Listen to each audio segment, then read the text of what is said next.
Welcome to the third and last part of the series called Processing My Identity Crisis Over Christmas. My name is Wani. I'm a philosophy student at La Sorbonne, and this series was based on quotes that I pulled from The Courage of Hopelessness by Zizek. This one is going to be on solution or last resort because we have no choice, and from fear to angst, inevitable involuntary self-transformation. So just a bit of a recap from the first two videos just so that we understand how we ended up here. The first was about given or chosen community. Can we actually self-develop outside of being forced in front of real differences? Because when you have a real community that you did not choose, instead of a digital community which you chose based on your interests, you are confronted with things that are in opposition to your individual sense of self or taste or interest. That's like one of the layers of how it is that we no longer have a sense of identity because we don't have this opposition that helps us transcend or grow or come into terms about how it is that we identify ourselves. The plot twist about that was that people don't exist. So how it is that, okay, how does my concrete existence exist if people that I relate myself to do not exist? The concrete and the abstract. If you're interested, go back to the first video. But the main takeaway from that is how it is that our sense of self that is concrete, that is your daily experience, is actually dominated by your abstract relations. Then in the second video, kind of like talks a bit more about how it is that even these abstract relations are disintegrating.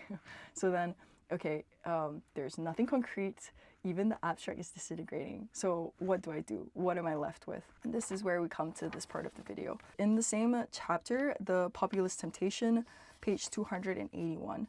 Today's liberal left and populist right are both caught in the politics of fear.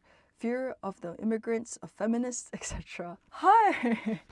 I'm an expat, which is a polite way of saying immigrant, and I'm a feminist because I do think that people should be equal. And that's why I was perturbed by this phrase, which is, in the conditions of capitalism, women can be better than men. Or the fear of fundamental populist. The first thing to do here is to accomplish the move from fear to angst. He's going to explain it, but just to say that for Freud and Hegel, what my Hegelian professor told me was that in Hegel's conception, it goes from angst to furcht.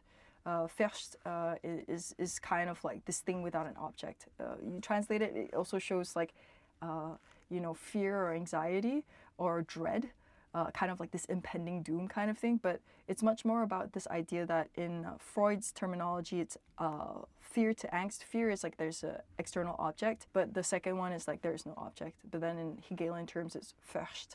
And I'm not sure it's because I'm enamored by the word furcht, but I feel like just this idea of like collapsing from anxiety still feels like a pathology. It still feels like something that comes from the outside. Whereas like, I feel like the trouble that we're going through right now is that it's coming from ourselves. But let me just continue with this. Fear is the fear of an external object that is perceived as posing a threat to our identity, while anxiety emerges when we become aware that there is something wrong with our identity itself, with what we want to protect from the feared external threat. Fear pushes us to annihilate this external object, while the way to confront anxiety is to transform ourselves.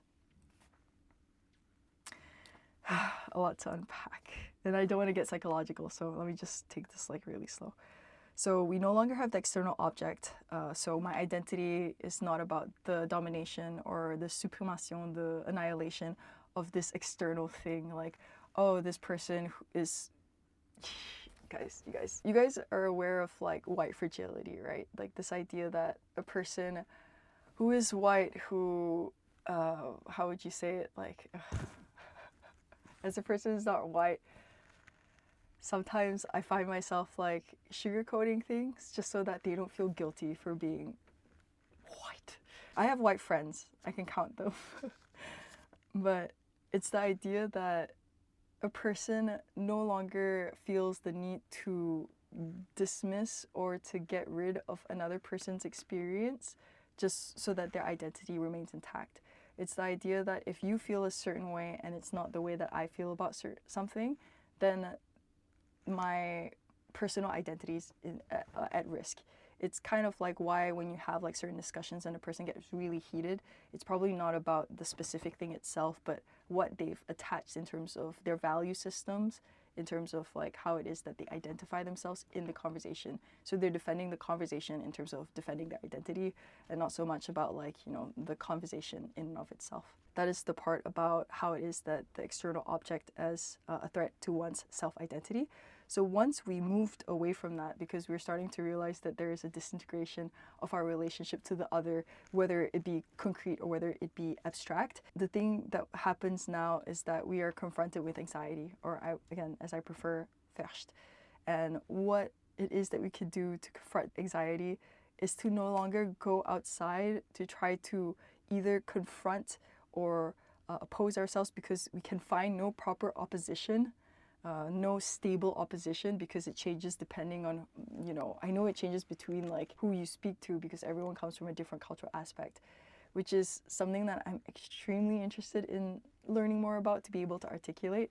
But just follow me on this for the closure of the series, which is, if this idea of my identity can no longer be found because I have no longer a stable opposition, as in this thing that doesn't shift and change because you don't have this objective symbolic thing that holds or fixes meaning for everyone. Again, this is the Kantian thing that I've only understood through Zizek. Then we don't have the concrete version of that. We don't have the abstract version of that. So what is left is just the self-consciousness against one's consciousness. So how it is that I'm conscious of myself and the anxiety of myself. The interesting thing about the last phrase is that if the outside causes me to have fear and I annihilate this external object, but this external object, as we've progressed, does not exist or isn't even stable enough for me to annihilate it. So the only thing that remains stable is our identity to ourselves. This realization, at least in a very vulgar way, we could say like our consciousness, our identity, that I'm me, is that I can distinguish me constantly against everyone else outside of me. I am not my bottle, I am not this chair, I'm not all these people who are walking by wondering why I'm still talking to myself after half an hour. But that is the only stable object left, one's own identity. So then, in hopes of not completely annihilating oneself through anxiety, maybe one can surpass by transforming oneself. And I'm not sure about what that means, and I find it interesting, and I'm not gonna use up any more of your time, but I hope this series was helpful, and yeah, I'll talk to you guys soon.